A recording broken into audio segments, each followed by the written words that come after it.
Choi Ariam had not missed a single call from Han Jae-won in 4 years. Not once. She had answered from a dentist's chair, numb on one side of her face, and still managed to sound completely normal. She had answered during her own father's funeral, stepping outside for 90 seconds while relatives assumed she'd gone to get tissues. She had answered at 3 a.m. At weddings, during a small earthquake that rattled her apartment badly enough to knock a mirror off the wall. She always answered.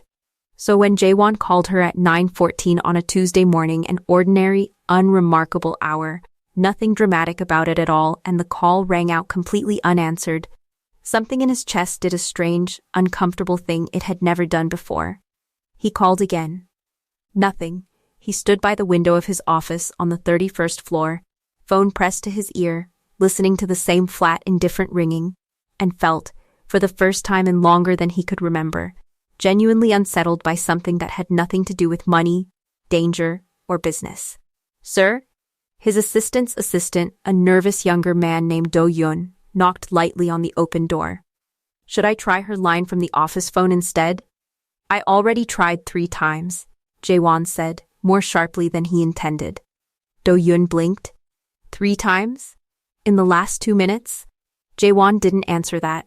He was aware, distantly, that this behavior was not entirely normal for a man who ran shipping routes across 4 countries and had, according to at least 2 newspapers, a face incapable of showing surprise. But right now, standing at his window with a phone that refused to connect him to the one person who had never once let him down, surprise was exactly what he was feeling. He picked up his jacket. "Cancel my 10 o'clock, he said. "Sir, that's the board meeting about to cancel it." Do-yun, wisely, did not argue further. Jae-won had known Ariam for 4 years. In that time, she had rescheduled his entire life around him so smoothly, he barely noticed the machinery working flights rebooked before he'd even realized his plans changed. Difficult men calmed down before they became dangerous.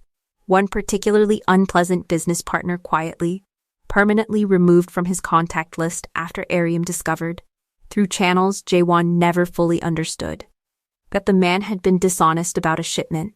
She never explained how she knew things. She simply knew them. And she was always, always right. He knew her coffee order. 2 sugars, no milk, extra hot because she drank it too slowly otherwise. He knew she didn't like elevators that played music. He did not know, he realized now, standing in front of the closed elevator doors with his jaw tight, a single thing about where she actually lived. He had never needed to know. She had always simply appeared, exactly on time, exactly where he needed her to be.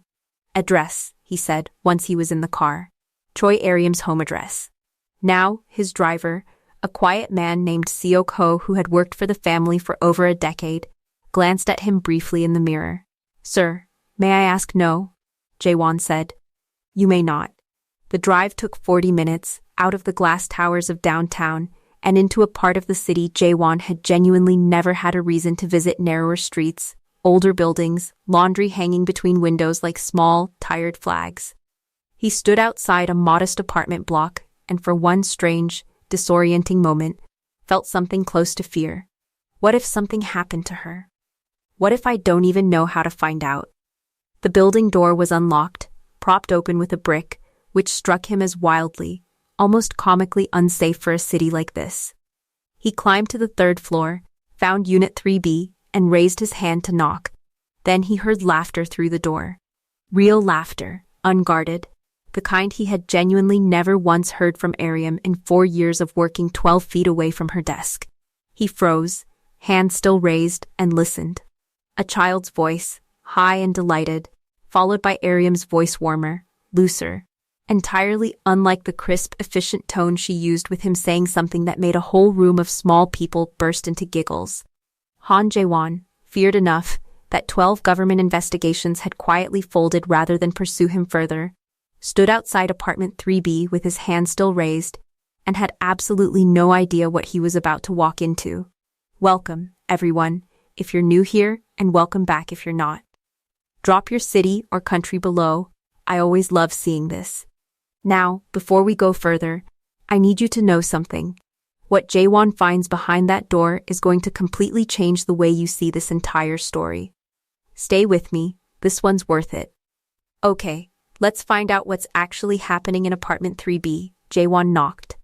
The laughter stopped instantly, replaced by the particular scuffling silence of people caught doing something they weren't supposed to be doing, though Jaewon had no idea yet what that something was. The door opened to reveal Aryam, hair pulled back in a scarf, wearing an apron dusted with flour, looking exactly like a woman who had absolutely not planned on her employer showing up unannounced. "Mr. Han," she said. And for one single, unguarded second, Jaewon watched something flicker across her face that he had genuinely never seen on her before. Not panic exactly. Something closer to a person realizing two completely separate lives had just crashed into each other in a hallway. Then it vanished, replaced instantly by her usual composure. "I'm so sorry. My phone died overnight. I didn't realize until, is everything all right? Is it the Osaka shipment?" "Your phone died," Jaewon repeated slowly, still processing the flour, the apron, the sound of at least 3, maybe 4 small voices arguing behind her about something involving too much sugar. "Yes," Aryam said. "I'm so sorry, I'll be at the office within the hour." "I just need to, what's happening in there?" Jaewon asked, before he could stop himself. Aryam hesitated, just slightly, and that hesitation told him more than any answer could have. "It's a long story," she said. "I have time," Jaewon said, which was, notably, a lie. He had a rescheduled board meeting, 4 unread emergency emails, and a business partner in Singapore currently threatening to walk away from a deal worth considerably more than most people made in a lifetime. He had, apparently, decided none of that mattered as much as this. Aryam studied him for a long moment, clearly recalculating something, before stepping back and opening the door wider. "You should probably see for yourself," she said. "But please don't say anything that scares them. They scare easily."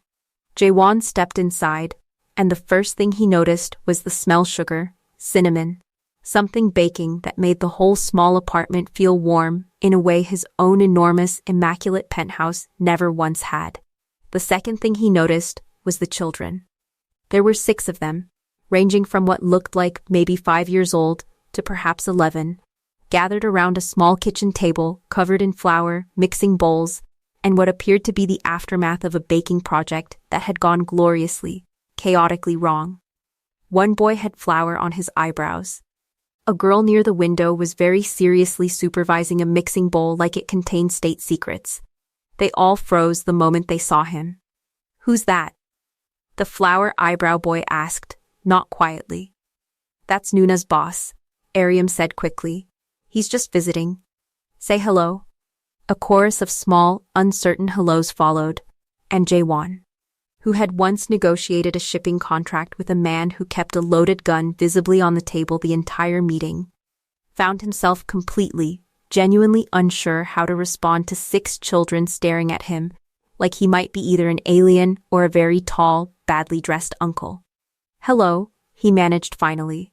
The girl by the window, clearly the eldest, clearly the one in charge, narrowed her eyes at him with the particular suspicion only an 11-year-old can produce.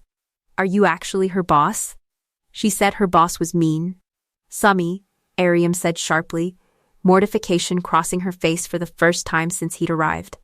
"I didn't say mean," she added quickly, turning to Jaewon. Demanding, maybe, Aryam pulled Jaewon gently by the arm toward the small kitchen, putting a bit of distance between him and her very direct audience. "They're from the shelter 2 blocks over," she said quietly. "St. Anne's. I've been coming on Saturday mornings for almost 2 years now. Baking with them, mostly, sometimes homework. The shelter's underfunded, understaffed. Most of these kids don't get anyone showing up consistently for anything." 2 years, Jaewon repeated.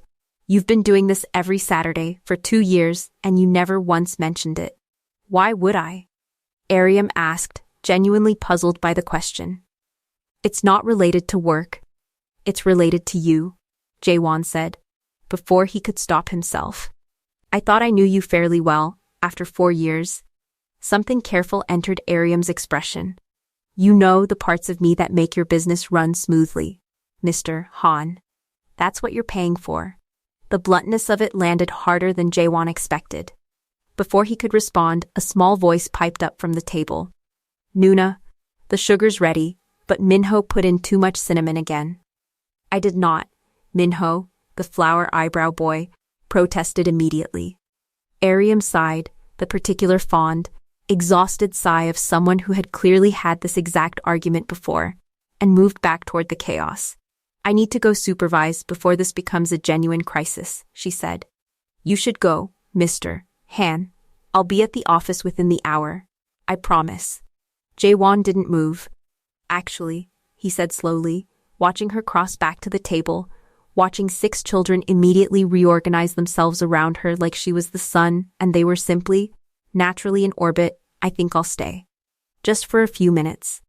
Aryam turned back, genuinely startled. Mr. Han, you have a board meeting. I cancelled it, Jaewon said.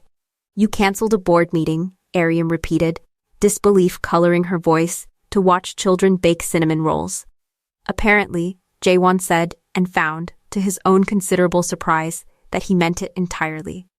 Sumi, watching this exchange with sharp, unimpressed 11-year-old eyes, leaned toward the boy beside her and whispered something that made 3 children immediately dissolve into giggles. What did she say? Jaewon asked. Nothing, Aryam said quickly, though the corner of her own mouth was twitching now too. She said you look confused, like a cat in a bathtub, Minho reported helpfully. Entirely without malice.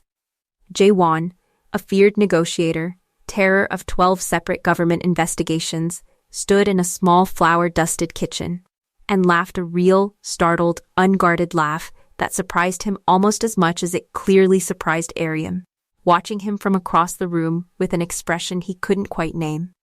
Jaewon stayed for 20 minutes, then 30, then somehow an hour, sitting on a stool too small for him in a kitchen too warm for a suit, watching Aryam manage 6 children with the same effortless, quiet authority she used to manage his entire professional life except here.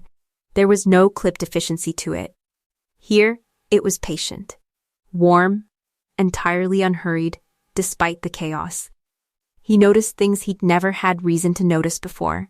The way she crouched down to actually meet Minho's eyes when he got frustrated with his cinnamon roll shape, instead of simply fixing it for him. The way she let Somi correct her on purpose, clearly aware the girl needed to feel useful more than she needed the recipe followed exactly.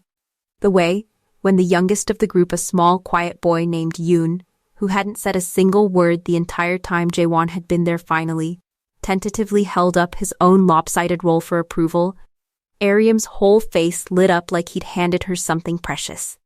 Perfect, she told him, and the boy's small shy smile made something in Jaewon's chest tighten in a way he didn't have a name for.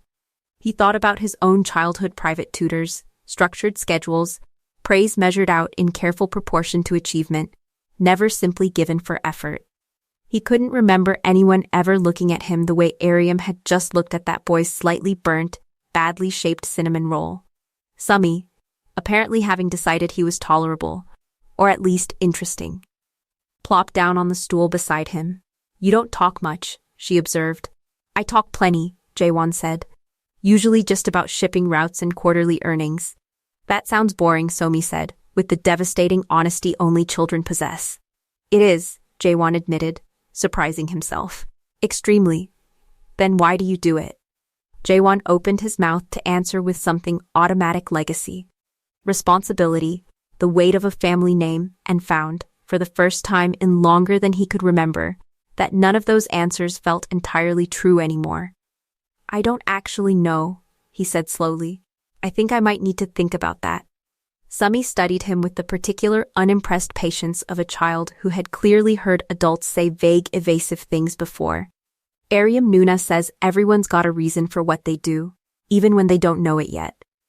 Does she? Jaewon said, glancing over at Aryam, who was currently negotiating a truce between 2 children arguing over the last mixing bowl. She's really smart, Somi said, matter of fact. She helped me with my English homework for like 6 months, even when I kept getting it wrong. Never got mad. Not once. Jaewon absorbed this quietly, watching Aryam crouch down again, this time to wipe flour off a small crying face after some minor kitchen tragedy Jaewon hadn't fully witnessed. An hour became 90 minutes. His phone buzzed steadily in his pocket, ignored entirely something that 4 hours earlier would have been unthinkable. When the baking finally wound down, and the shelter's coordinator, a tired but kind-eyed woman named Miss Bay, arrived to collect the children for lunch, Jaewon found himself standing awkwardly by the door, uncertain how to properly say goodbye to 6 small people who had, somehow, in 90 strange minutes, become considerably more interesting to him than most adults he'd met all year. "Bye, cat in a bathtub," Minho said cheerfully, which made Somi snort. "That's not his name," Aryam said, though she was laughing now too, openly, freely, in a way Jaewon had genuinely never once witnessed in 4 years of 12-hour workdays together. Once the children had filed out, the small apartment suddenly, strangely quiet, Aryam turned to him, some of her usual composure returning, though not entirely. "I'm sorry you had to see all that chaos," she said. "I promise I'm still capable of running your schedule efficiently, despite the flour."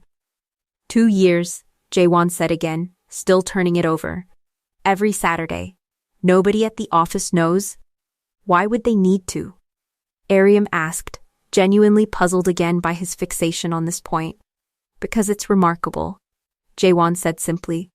"Aryam, in 4 years, I've watched you handle hostile investors, terrified new hires, one man who genuinely tried to bribe you with a diamond bracelet, and you've never once shown the kind of patience I just watched you give a 7-year-old over a lopsided cinnamon roll."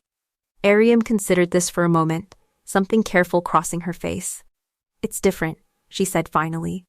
"At work, patience is a skill. Here, it's just," she paused, searching for the right word. "It's just who I actually am, I suppose, when nobody's paying me to perform anything else." The words landed with unexpected weight. Jaewon thought of his own carefully curated public self, the version of him profiled in business magazines, negotiated across 4 continents, feared in boardrooms, and wondered, with sudden, uncomfortable clarity, whether there was any version of himself left underneath it that existed simply because it was who he actually was, rather than who he'd been trained, expected, and rewarded to become.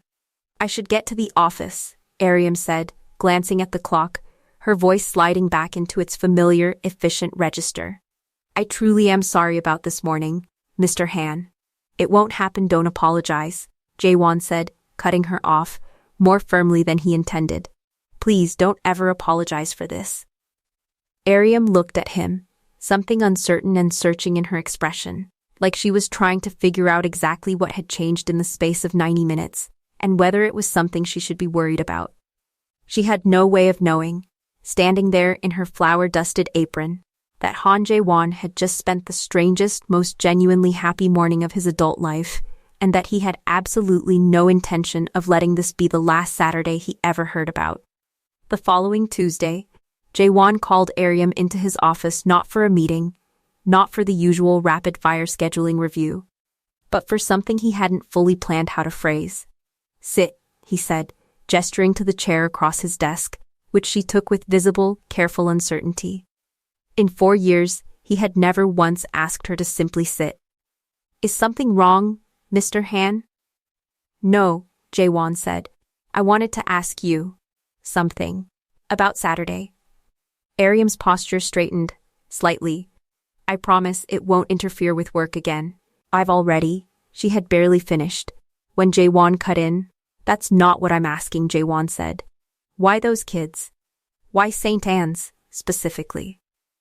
Aryam was quiet for a moment, something guarded crossing her face, the particular carefulness of someone deciding exactly how much of themselves to hand over. "I grew up in a shelter," she said finally. "Not St.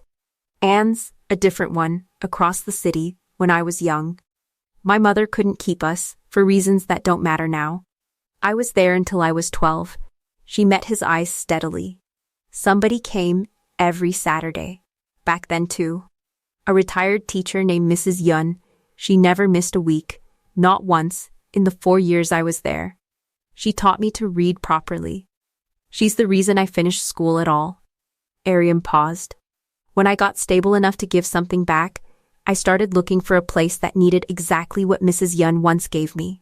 I found St. Anne's 2 years ago. I simply try to be for those kids what she was for me. Jaewon sat with this, something in her explanation landing with more weight than he expected. Does the shelter get enough funding? He asked. No, Aryam said, with the flat honesty of someone who'd stopped being surprised by that fact years ago. They're always one bad month away from cutting a program. Last year, they nearly lost their after-school tutoring entirely. Jaewon nodded slowly, filing this away with the same careful attention he gave any piece of information that mattered. Why haven't you asked me for help? He asked. You know I have resources. You manage half of them. Something flickered across Aryam's face, surprise, then a kind of careful wariness. Because it's not something I do for recognition, Mr. Han. If I asked you to fund it, it stops being mine, quietly, and becomes something with your name attached. Something people write articles about. She shook her head slightly. I didn't want it to become performance. I wanted it to just be help. Jaewon considered this, something shifting slowly in his chest, respect. Mostly, though tangled with something else he wasn't fully ready to name yet. I understand, he said finally. I won't offer then, not directly. Something in Aryam's shoulders relaxed slightly. Over the following weeks, something quietly, subtly shifted in the rhythm between them. Jaewon began asking small, careful questions not about Saturdays specifically, but about her, in ways he'd genuinely never bothered to before. Where she'd gone to school, what she actually liked to read when she wasn't reading contracts, whether she'd ever wanted anything different than the career she'd built managing someone else's empire. Aryam answered carefully at first, still uncertain what to make of this new curiosity, though gradually, she began to answer more openly, some of her professional guardedness softening around the edges. He also noticed something else: small, unglamorous funding appearing at St. Anne's over the following month, an anonymous donor covering the after-school tutoring program indefinitely, another covering new kitchen equipment for baking activities. The donations routed through 3 separate shell entities specifically designed to be untraceable back to any single source. Aryam found out entirely by accident, when Miss Bay mentioned it casually during a Saturday visit, thrilled and slightly bewildered by the sudden influx of anonymous generosity. She confronted Jaewon about it that Monday, standing in his office with her arms crossed. An expression he hadn't seen from her before, not quite anger. Something more complicated. You said you wouldn't offer directly, she said. I didn't, Jaewon said simply. I never offered you anything. I simply made a donation to a shelter I happened to visit once. Through 3 shell companies. I'm a careful man, Jaewon said, something almost amused tugging at his composure despite the tension in the room. Aryam studied him for a long moment, torn between genuine frustration and something warmer she was visibly trying not to show. You said generosity becomes performance when people know about it, she said quietly. I remember you listening to that first Saturday. I did listen, Jaewon said. That's why nobody knows. Not the board, not the press, not even you, until Miss Bay mentioned it by accident. He met her eyes steadily. It was right, Aryam, regardless of who gets credit for it. I don't need credit. I just needed those kids to keep getting their tutoring. Something in Aryam's expression finally, fully softened, the careful, professional distance she usually maintained cracking slightly under the weight of genuine, unexpected gratitude. Thank you, she said quietly. That matters more than you probably realize.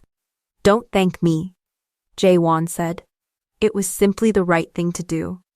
Neither of them fully registered, in that moment, standing in his office with something new and unspoken shifting steadily between them, that his assistant, the same reliable, unassuming young man named Do-hyun, who'd knocked on his door that first strange Tuesday morning, had, 3 weeks earlier, mentioned the unusual pattern of anonymous donations to a colleague at a company dinner. Entirely without malice, simply making idle conversation. And that colleague, as it happened, worked closely with a woman named Song Hana, the daughter of a business rival. Jaewon had spent 2 years carefully outmaneuvering in a shipping contract dispute worth considerably more than either of them would ever openly admit. Hana had, for reasons entirely her own, been looking for exactly this kind of unexpected, exploitable information about Han Jae-won for quite some time. 3 weeks later, Jae-won stood at his window on a Thursday evening, phone pressed to his ear, listening to his lawyer explain, in careful, measured tones, exactly how badly the morning's business press had twisted a story that should never have existed at all. Han Jae-won's secret charity or something more? Sources suggest unusual connection to employees' personal life. The article, published that morning in a business gossip outlet with an alarming amount of reach, detailed the anonymous shelter donations with uncomfortable precision, the 3 shell companies, the timing, the connection to Ariam's Saturday visits, and, most damagingly, speculation about the true nature of the relationship between Han Jae-won and his longtime personal assistant. "It's not accurate," Jae-won said flatly, though his stomach had been in a slow, cold knot since he'd first seen the headline. "Accuracy doesn't matter to this outlet, sir," his lawyer said. "What matters is that Song Industries appears to have leaked the shell company information directly. This has the fingerprints of Song Hana's PR team all over it." Jae-won's jaw tightened. "The port contract dispute?" "Almost certainly," his lawyer confirmed. "This looks like retaliation, sir. An attempt to embarrass you publicly, muddy your reputation right before the final negotiation phase. Whether or not the personal implications are true is secondary to them. The damage to your professional image is the actual goal." Jae-won hung up and immediately called Ariam, his stomach tightening further with each unanswered ring. She finally picked up on the 5th ring, her voice tight. "Careful, I've seen it," she said, before he could speak. "Ariam, I am so sorry. This has nothing to do with you. This is retaliation over a business dispute that predates. There are reporters outside my building," Ariam said, cutting him off, her voice shaking slightly despite her obvious effort to remain composed. "2 of them, since this morning. One tried to follow me to the subway." Jae-won's blood went cold. "I'm sending security immediately." Jae-won, his name, unadorned by any title, stopped him completely. It was the first time in 4 years she'd used it. "This is exactly what I was afraid of. The moment my private life becomes visible, it stops being mine." St. Anne's has already had 2 calls from journalists asking about the shelter connected to the Han Jae-won scandal. Miss Bay is terrified this will scare off other donors, other volunteers, everyone who was quietly, safely helping those kids before this. "I'll fix this," Jae-won said. "I promise you, Ariam. I will make this right." "You can't unring this bell," Ariam said, something raw and frightened entering her voice for the first time since he'd known her. "Those kids didn't sign up to be part of a business scandal." Somi's picture nearly ended up in one of the articles, before the outlet apparently decided even they had some limits. Jae-won felt something cold and furious settle in his chest, not at Ariam, but at himself. At the careful, coordinated retaliation that had reached far enough to threaten children who had absolutely nothing to do with his business disputes. "I'm coming to you," he said. Now, he arrived at her apartment building 20 minutes later to find, exactly as she'd described, 2 reporters loitering near the entrance, cameras raised the moment his car pulled up. "Mr. Han, can you confirm the nature of your relationship with your assistant? Is it true you funneled money through shell companies connected to her private activities?" Jae-won ignored them completely, moving quickly past into the building, security personnel he'd brought materializing to establish a careful perimeter. He found Ariam inside, pale, exhausted, sitting rigidly on her couch with her phone in her lap, still buzzing steadily with messages. "I need to protect St. Anne's," she said, before he could speak. "Immediately, Miss. Bay is terrified the shelter's reputation will be damaged beyond repair." "I'm already handling it," Jae-won said. "My PR team is drafting a statement clarifying the donations, framing them accurately, without exposing you or the children to further scrutiny. I've also arranged additional security for the shelter itself, discreetly, starting tonight." "That's not enough," Ariam said, standing abruptly, pacing now, adrenaline and fear visible in every tense line of her body. "Jae-won, this is exactly what I was afraid of from the very beginning. The moment my life touches yours publicly, it stops being safe. It stops being mine. I understand, Jaewon said quietly, and I take full responsibility for that. This retaliation is aimed at me, Aryam, not you. I should have anticipated that any connection to me carries risk I never properly considered before dragging you and those children into it. Aryam stopped pacing, turning to face him fully, something fierce and frightened tangled together in her expression. What happens now? Practically, not promises. Jaewon, what actually happens? Jaewon considered the question carefully, weighing every angle with the same precision he applied to his most significant business decisions. I'm going to call Songhana directly, he said finally. Tonight, and I'm going to make it very clear that whatever advantage she thinks she's gained in our contract negotiation, it isn't worth what she's currently risking by dragging innocent children into a business dispute that has nothing to do with them. And if that doesn't work? Aryam asked. Then I have other options, Jaewon said, something harder entering his voice, that I would genuinely prefer not to use, but will if this doesn't stop immediately. Aryam studied him for a long moment, exhaustion and fear giving way, slowly, to something more considering. This is dangerous, isn't it? She said quietly. Not just embarrassing. Actually dangerous. In whatever world you actually operate in beyond shipping contracts. Jaewon hesitated, understanding that the moment for careful vagueness had genuinely passed. There are aspects of my business, he said slowly, that exist in less regulated spaces than shipping manifests and quarterly earnings reports. I've built considerable influence in areas that don't always resolve conflicts through conventional legal channels. I have never wanted that world anywhere near you, Aryam. I intend to keep it that way, regardless of what it costs me to contain this properly. Aryam absorbed this, something shifting behind her tired, frightened eyes, not quite fear of him, but a dawning, complicated understanding of exactly how much danger her employer's world actually carried. I need you to protect those kids, she said finally, her voice steady despite everything. Whatever it takes, Jaewon. I don't care what it costs you, personally or professionally. Those children matter more than any contract, any reputation, any of it. I know, Jaewon said quietly. I already intend to. He left 20 minutes later to make the call to Songhana directly. And Aryam sat alone in her apartment afterward, processing the sudden, dizzying collision of two worlds she'd carefully kept separate for years, her quiet, private goodness, and his considerable, complicated power, now irreversibly, publicly entangled in a way neither of them had chosen. The call with Songhana lasted 11 minutes and accomplished, as far as Jaewon could tell, absolutely nothing. I'm not entirely sure what you're accusing me of, Jaewon, Hana said, her voice carrying the particular smooth, practiced innocence of someone who knew exactly what she'd done and had no intention of admitting it. Journalists find their own stories. I can't be held responsible for what they choose to publish. You leaked shell company information that only 3 people in my organization had access to, Jaewon said flatly. This isn't a coincidence, Hana. This is retaliation over the port contract, and you've dragged children who have nothing to do with our business into it. If that's true, Hana said, unbothered, I'd suggest reconsidering your position on the Eastern shipping terms.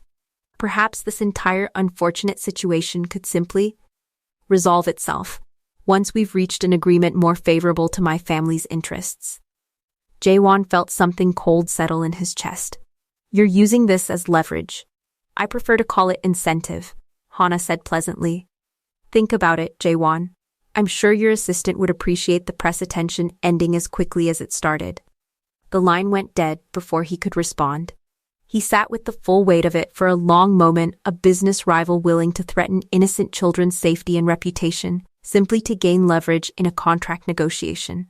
The exact kind of ruthless, calculating cruelty he'd built his entire career navigating around.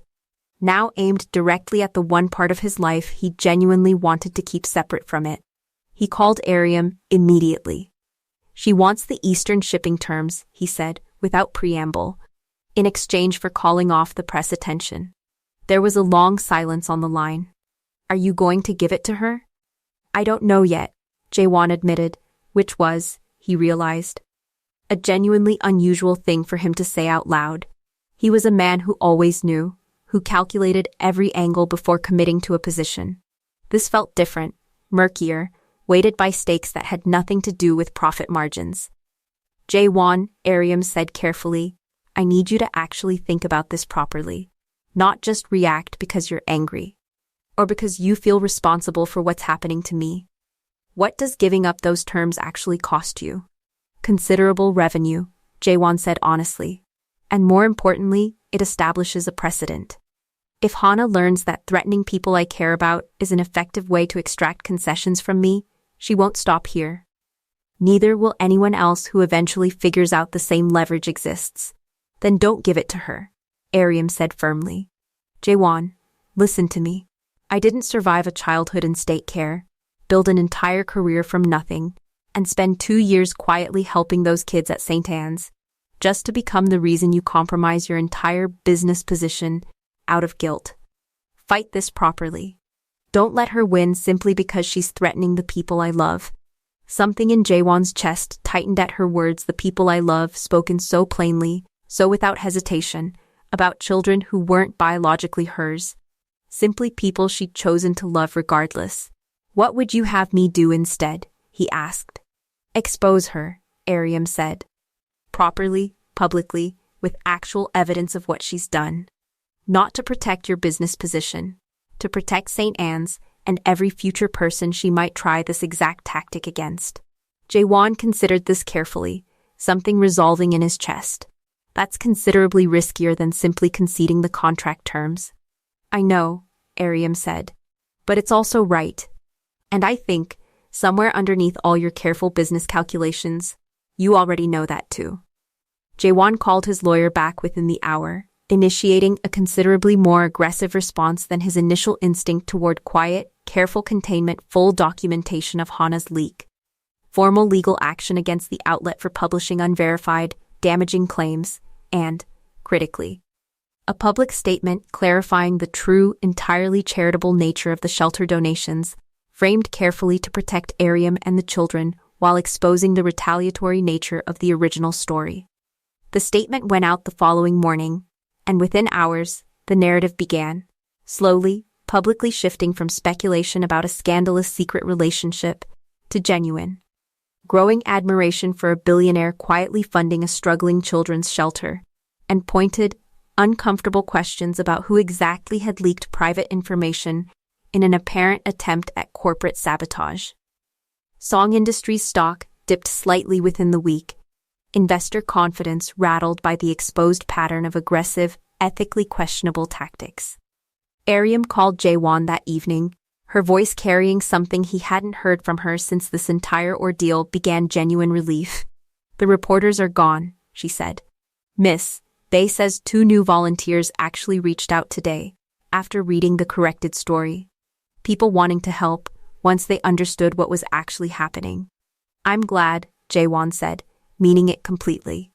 Thank you, Aryam said quietly, for listening to me, for choosing the harder, riskier path instead of the easy concession. You were right, Jaewon said simply. I think, somewhere underneath the business calculations, I already knew it too. There was a pause on the line, comfortable rather than tense, before Aryam spoke again, something more careful entering her voice. Jaewon, she said slowly, I need to ask you something, and I need you to actually think about the answer, not just say what feels reassuring in the moment. Ask me anything. This is dangerous, isn't it? She said. Not just this week. Your world, generally, the parts you've never fully explained to me. She paused. I need to know honestly, is staying close to you? Is caring about you the way I've realized, somewhere in the last month, that I actually do? Is that something that puts me and those children at ongoing risk? Permanently, not just during this one crisis. Jaewon closed his eyes, understanding that the honest answer to her question might be the very thing that finally, permanently ended whatever had been quietly, carefully building between them for the past month. Yes, he said finally, refusing to soften it. There will always be some risk, Aryam, given who I am and what I'm connected to. I can't honestly promise you otherwise. The silence that followed felt considerably longer than 11 minutes. Then I need time, Ariam said finally, her voice quiet, careful, to think about what that actually means.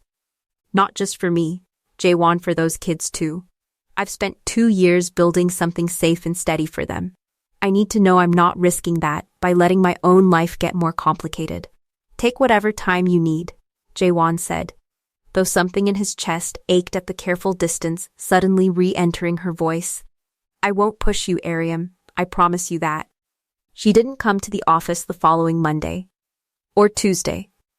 A temporary assistant, hastily arranged through the agency, sat awkwardly at her desk instead, and Jaewon found himself, for the first time in 4 years, genuinely unable to focus on a single business call. He didn't hear from her for 11 days. On the 12th day, an envelope arrived at his office, hand-delivered. No return address. Inside was a single sheet of paper, Ariam's careful, precise handwriting covering it in full. Jaewon, I've spent 11 days trying to decide what's actually right, not just what feels comfortable. I keep coming back to the same thing. I built a quiet, careful life specifically because I never wanted to depend on anyone else's protection again. Growing up in state care taught me that people who seem permanent can disappear without warning, and the only safety that actually lasts is the kind you build entirely yourself. Caring about you and about what happened at St. Anne's these past few weeks has shown me something I wasn't prepared for, that maybe safety isn't only something you build alone. Maybe it's also something you choose, carefully, with someone else, even when that choice comes with real risk. I'm not asking you for anything, Jaewon. I'm simply telling you, I'm not walking away because I'm afraid of the risk. I'm walking away, for now, because I need to know you've actually chosen us. Chosen a different kind of life, not simply reacted to a crisis because you felt responsible for causing it. If that choice is real, you know where to find me on Saturdays. Ariam. Jaewon read the letter 3 times, something enormous and terrifying settling into clarity in his chest. He thought of Songhana's contract, still sitting unsigned on his desk, the easy, profitable path he could still take if he wanted to prioritize business exactly as he always had. He thought of the board, increasingly nervous about the public scrutiny, quietly suggesting he distance himself from the assistant situation until the story fully died down. He thought of Somi's unimpressed 11-year-old eyes, asking him why he did what he did, and his own honest, uncomfortable admission that he genuinely didn't know anymore. 2 weeks later, Han Jae-won walked into a company gala, the same kind of event where board members, investors, and journalists gathered to assess exactly this sort of leadership stability, and, instead of delivering his prepared remarks about quarterly projections, said something entirely different. I've spent 15 years building this company around calculated risk and careful control, he said, standing at the podium in front of 200 of the city's most influential business figures. Recently, I met someone who taught me something I should have understood far earlier, that the version of success I've been building doesn't mean anything if it isn't connected to something real underneath it. He paused, scanning the room, aware of exactly how much this admission would cost him professionally. I've spent the past month quietly funding a children's shelter I have no intention of stepping away from, regardless of how it affects investor confidence. And I've fallen in love with the woman who taught me why that mattered, regardless of what that costs my carefully curated public image going forward. The room went utterly silent. Somewhere near the back, Doyun nearly dropped his drink. Jaewon left the podium without waiting for applause, walked straight out of the gala in his tailored tuxedo, and drove directly to St. Anne's, arriving just as Saturday morning baking was winding down. Ariam looked up from the kitchen table, flour on her hands, genuine shock crossing her face as she took in his formal attire, entirely out of place among mixing bowls and cinnamon-dusted children. You're supposed to be at the gala, she said. I gave my speech early, Jaewon said. It was considerably shorter than expected. Cat in a bathtub's back. Minho announced cheerfully. That's still not his name, Ariam said, though she was laughing now, crossing the kitchen toward him, something warm and certain settling into her expression. I chose this, Jaewon said quietly, once he'd reached her. Publicly, in front of my entire board. I'm not reacting to a crisis anymore, Ariam. I'm choosing you. All of it, the risk, the complicated world I still need to navigate carefully, the kids, the Saturdays. I want all of it. Permanently. Ariam looked up at him, flower-dusted and radiant, and smiled. 6 months later, on an entirely unremarkable Saturday morning, Jaewon stood in the same small kitchen, sleeves rolled up, badly, earnestly attempting to teach Yoon how to properly fold dough, while Ariam supervised from across the table with the particular fond exhaustion of someone who genuinely stopped being surprised by how often he showed up now. "You're doing it wrong," Somi announced, watching his technique with familiar, unimpressed authority. "I've had less practice than your Nuna," Jaewon said. "Obviously," Somi said, though she was smiling now too. It wasn't a wedding. It wasn't a headline. It was simply an ordinary Saturday, flower on his sleeves, 6 children's laughter filling a small warm kitchen. And Han Jae-won understood, finally, completely, that this not the towers, not the board meetings, not the empire he'd spent his whole life building was the actual life he'd been searching for all along. If this story reminded you that real love shows up in the ordinary moments, not just the grand ones, drop a comment telling me your favorite part. Mine's cat in a bathtub. Let me know where you're watching from too. Subscribe for more stories about power, love, and the people who teach us who we actually want to become. See you in the next one.